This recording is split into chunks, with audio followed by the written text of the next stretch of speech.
প্রত্যেকটা মানুষেরই একটা স্বপ্ন থাকে সুখী পরিবারের। বাস্তবতার কবলে পড়ে আমরা পরিবারের সুখ দুঃখ উভয়ই দেখে থাকি।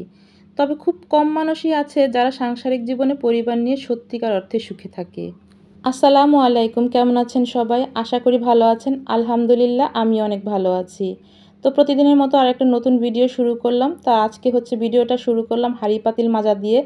আর এই হাঁড়ি পাতিলগুলো আমি রাতের বেলা রেখে দিয়েছিলাম, কারণ শরীরটা বেশি ভালো লাগছিল না, এই জন্য আমি ধুইনি। কারণ দেখা গেছে কি সবসময় আমি সব কিছুই ধুয়ে রাখার চেষ্টা করি, কিন্তু মাঝে মধ্যে হয় কি এরকম একটু খারাপ যখন লাগে তখন আমি রেখে দিই। আর সকালবেলা ঘুম থেকে উঠেই তখন আমি এগুলো সব কিছু ধুয়ে ফেলি। আর এটা শুধু আমার সাথে হয় না, সবার সাথেই হয়, তাই না?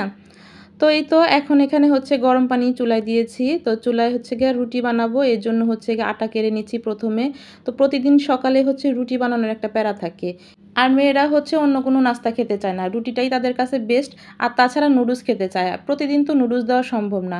তাছাড়া মাঝে মাঝে খিচুড়িও রান্না করি, যখন ওর বাবা বাসায় থাকে, যেদিন অফিস না থাকে সেদিনকে খিচুড়ি রান্না করি। তো দেখা গেছে এইভাবেই চলে আমাদের সকালটা, বেশিরভাগ সময় রুটি দিয়ে আর কি। তো এখানে সবগুলো রুটি আমি সেঁকে নিতেছিলাম নাস্তার জন্য। আর ওই যে দেখতে পাচ্ছেন ওখানে অনেকগুলো রুটি বানিয়েছি, যেন 2-3 দিন আর রুটি বানানো না লাগে। এই জন্য আমি কিছু রুটি ফ্রোজেন করব। আর এখানে ডালটা গরম করে নিতেছিলাম রুটি দিয়ে খাওয়ার জন্য। আর ডালটা ফ্রিজে ছিল, এই জন্য আমি গরম করে নিচ্ছিলাম। তো এখন নাস্তার আগে আমি কিছু এখানে ডাল ভিজিয়ে রেখেছিলাম, মসুরের ডাল, দুপুরবেলা রান্না করব এই জন্য। তো মসুরের ডালটা ধুয়ে চুলায় দিয়ে দিলাম। আর এখন সকালের নাস্তাটা করব। এদিকে নাস্তাও করতে থাকি আর দেখা গেছে ডালটাও সিদ্ধ হতে থাক। তো কাজটা অনেকটাই এগিয়ে যাবে আর কি।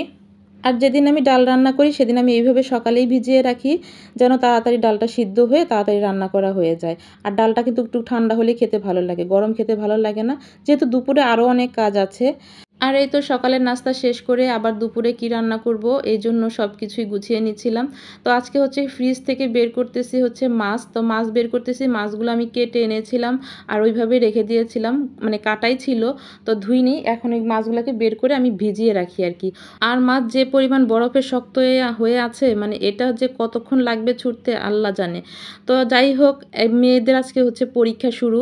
তো মেয়েদের পরীক্ষা শুরু আর এখানে আমার তাড়াতাড়ি রান্নাও শেষ করতে হবে, এই জন্য আমি আর কি পানিতে ভিজিয়ে রাখছিলাম, যে ভিজলে তাড়াতাড়ি ছুটে যাবে আর কি।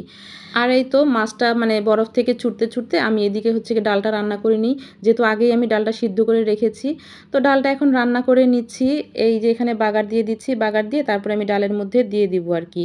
আর এই গরমের সময় প্রতিদিনই অল্প করে একটু ডাল রান্না করতেই হয়, কারণ বাসার সবাই ডাল খেতে পছন্দ করে। মাঝে মাঝে আম দিয়ে রান্না করি, আবার এমনিতেও রান্না করি।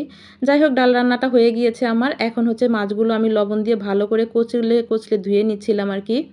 আর আজকে পাঙ্গাস মাছ রান্না করব, আর পাঙ্গাস মাছই আমি এখানে ভিজিয়ে নিয়েছি। আর পাঙ্গাস মাছটা কি একটু লেবু একটু লবণ দিয়ে ভালো করে কিন্তু ধুইতে হয়, তাহলে কিন্তু পাঙ্গাস মাছের যে গন্ধটা ওইটা কিন্তু থাকে না। তা আমি একটু লেবু আর লবণ দিয়ে ভালো করে কচলে কচলে ধুয়ে নিলাম পাঙ্গাস মাছগুলো।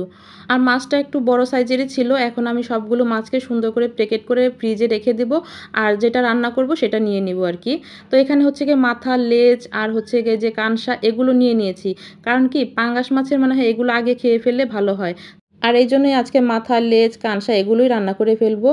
আর এই তো আমি অফ ক্যামেরায় সব কিছু কেটে কুটে নিয়েছি। আর এখানে শাকটা ভাজি করে নিচ্ছি, প্রথমে কলমি শাক ভাজি করে নিচ্ছি। আর ওই চুলায় আমি মাছও ভাজতেছিলাম। তো সব কিছুই আমি গুছিয়ে নিয়ে একসাথে করার চেষ্টা করতেছি, কারণ মেয়েদের গিয়ে 1টা বাজে পরীক্ষা। আর এই জন্যই 12টার মধ্যে ওদেরকে খাবার দিতে হবে, এজন্য 2 চুলায় আমি তাড়াতাড়ি করে রান্না করে নিচ্ছিলাম। আর আজকে একটু তাড়াতাড়ি রান্না হয়ে গিয়েছে এই কারণে যে গ্যাস কোনো প্রবলেম করে নাই। আর আমাদের এদিকে গ্যাসের প্রচুর সমস্যা, রান্না করতে খুবই কষ্ট হয়। যাই হোক, মেয়েদেরকে আমি খাওয়া দাওয়া করিয়ে দিলাম। আর এখন নিয়ে যাচ্ছি মেয়েদেরকে পরীক্ষায়, যেহেতু স্কুলে টাইমলি যেতে হবে এজন্য আর কি নিয়ে যাচ্ছিলাম, আজকে রিক্সাতেই যাচ্ছি। আর যেহেতু শিফটে পরীক্ষা হচ্ছিল এই জন্য কোনো কোনো ব্যাচের পরীক্ষা হয়ে গিয়েছে আর কোনো কোনো ব্যাচ ঢুকতেছিল। তো যাই হোক, মেয়েকে স্কুলে ঢুকিয়ে দিয়ে আসলাম, পরীক্ষার জন্য তাড়াহুড়া করতেছিল, সবাই কিন্তু তাড়াহুড়া করেই ঢুকতেছিল, সময় হয়ে গিয়েছে। আর এদিকে আমি এখন বাসায় চলে আসতেছি, আর বাসায় এসে গিয়ে গোসল করলাম, নামাজ পড়লাম, তারপরে এখন খাবো। আর যাই হোক, আজকে তো একাই খেতে হবে, মেয়েরা যেহেতু পরীক্ষা দিতে চলে গেছে।